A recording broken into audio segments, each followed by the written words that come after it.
Pertanyaan besarnya sekarang, kemana jiwa pergi? Kemana jiwa pergi? Itu pertanyaan besarnya. Kemana arwah ini pergi? Karena kalau jiwa sudah keluar dari tubuh kan ganti nama juga, namanya arwah.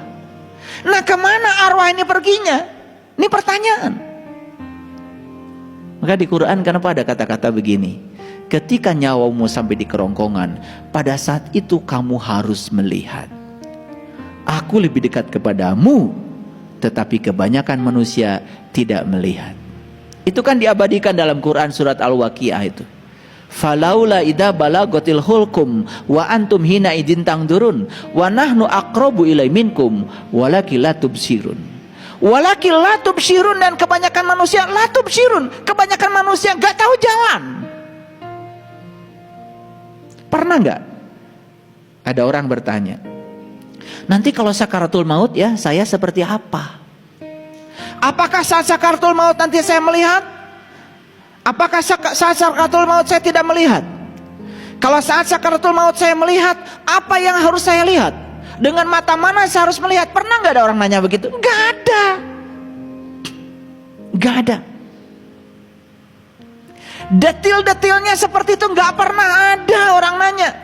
Mohon maaf, saya waktu belajar spiritual, pertanyaan abadi yang ada dalam diri saya itu, saya nanti kalau mati, apakah saya dalam keadaan melihat? Apa yang harus saya lihat? Dengan mata mana saya harus melihat? Karena itu alamat. Kalau mati dalam keadaan buta, kata Quran, waman kana fi hadhihi a'ma wa huwa fil akhirati a'ma wa adallu sabila. Barang siapa yang buta di dunia, lebih buta lagi di akhirat. Gak lihat di dunia, gak lihat di dunia, di akhirat. Aneh kalau orang mengajarkan, katanya melihatnya nanti aja di akhirat. Padahal ayatnya jelas mengatakan siapa yang tidak lihat di dunia tidak akan lihat di akhirat. Pertanyaannya, apa yang harus saya lihat? Tentu saja kampung asal kita, tentu saja alamat kita. Alamat kita apa? Alamat kita adalah Allah. Karena kita asal dari Allah, kembali kepada Allah. Alamat kita adalah Allah. Yang kemudian sering disebut akhirat. Akhirat itu sebenarnya terminal terakhir. Terminal awal kita Allah, terminal akhir juga Allah. Jadi akhirat itu sebenarnya adalah Allah. Loh, kok digambarkannya jadi aneh-aneh? Padahal kata Nabi, jarak antara dunia dan akhirat itu hanya satu kerdipan mata. Nabi Muhammad yang bilang begitu ketika ditanya malaikat Jibril, ya Rasulullah, berapa jauh jarak antara dunia dan akhirat? Beliau mengatakan, satu kerdipan mata. Melihat, nutup, tidak melihat, satu kerdipan mata, nyampe ke akhirat. Kalau tahu jalannya, tahu caranya, makanya harus belajar nganyang kapageto, mati sa jeroning urip. Situ ilmunya. Nafsu, ada nafsu birahi, ada nafsu amarah, dan lain-lain. Nafs. Nah, nafs itu sering disebut diri. Makanya di dalam Al-Quran dikatakan, ya, laqad kafaral ladzina qalu innallaha salisu salasa. Itu Quran surat Al-Maidah ayat 73. Laqad kafaral ladzina qalu innallaha salisu salasa. Sungguh kafirlah orang-orang yang mengatakan bahwa Allah salah satu dari yang tiga. Makanya konsepsi tentang Tuhan, ya, dalam agama Islam, leluhur kita menyebutnya tiga: Nurullah, Nur Muhammad, Nur Insan. Nah, Nurullah, Nur Muhammad, Nur Insan itu semuanya disebut ruh. Bagian dari ruh, itulah Nur Insan. Itu yang kemudian disebut dengan nafs. Itu yang disebut dengan jiwa. Nah, dikaitkan dengan nafas. Itu keren sekali ya, luar biasa. Karena itu adalah daya hidup. Nah, sekarang pertanyaannya, kemana jiwa pada saat kita mati? Nah, ketika di kandungan ibu, ya, ada jasmani, ya. Nah, setelah jasmani itu selesai dibangun dengan sempurna, kata Allah dalam Quran, aku tiupkan ruhku. Nah, tetapi yang ditiupkan saat itu cuma dua. Satu Nur Insan, dua adalah Nurullah. Nur Muhammadnya belum. Tidak perlu wasilah di luar. Nah, Nur Muhammad itu kapan masuknya? Itu tepat pada saat kepala nongol.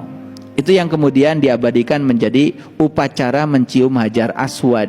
Jadi Hajar Aswad itu batu hitam. Batu hitam itu kepala kita nih pada saat kita nongol di rahim ibu. Maka kepalalah yang telah membuat ibu kita sakit. Kepala kitalah yang telah membuat ibu kita menumpahkan darah. Kepala kitalah yang telah membuat seorang ibu bisa kehilangan nyawa untuk kelahiran kita. Makanya 3 sebetulnya dosa kita pada ibu. Makanya 3 dikatakan oleh Rasulullah. Siapa yang harus aku hormati ya Rasulullah? Ibumu, ibumu, ibumu. Itu keren sekali, sebetulnya sangat simetris.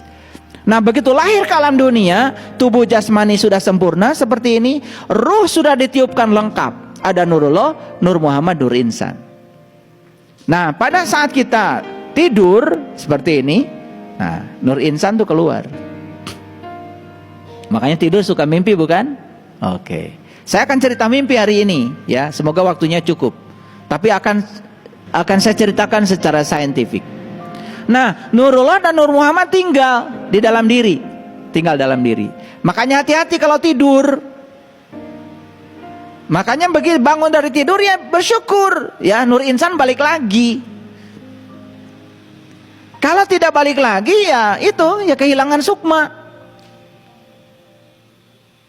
Jadi walaupun bernapas, kalau kehilangan Nur Insan ya tidak menjalani kehidupan. Nah, makanya ketika sudah bangun, Nur Insan balik lagi. Nah, ketika mati, nah ini mati. Kalau mati dalam keadaan tidak tahu jalan pulang, Nur Insan ini ditinggalkan dalam tubuh. Nurullah dan Nur Muhammadnya keluar. Nah, inilah mati dalam keadaan yang sangat mengerikan. Nah, ketika kita mati harusnya begini. Nurullah, Nur Muhammad, Nur Insan gumulu meninggal. Keluar semuanya. Sehingga tubuh ini kosong. Nah, tubuh yang telah berhasil mengantarkan ketiganya menjadi gumulung manunggal, innalillah wa inna ilaihi rajiun, tubuh ini diterima dengan senang hati oleh bumi. Maka tubuhnya itu tidak lama di bumi. Hanya 40 hari sudah diterima oleh bumi. Nah, itu namanya mulih kajati mulang ke asal. Nah, sempurnalah kembali ke alam asal. Nah, inilah yang disebut dengan keabadian. Gitu. Nah, semua manusia itu ingin agar dia bisa mencapai keabadian yang semacam ini.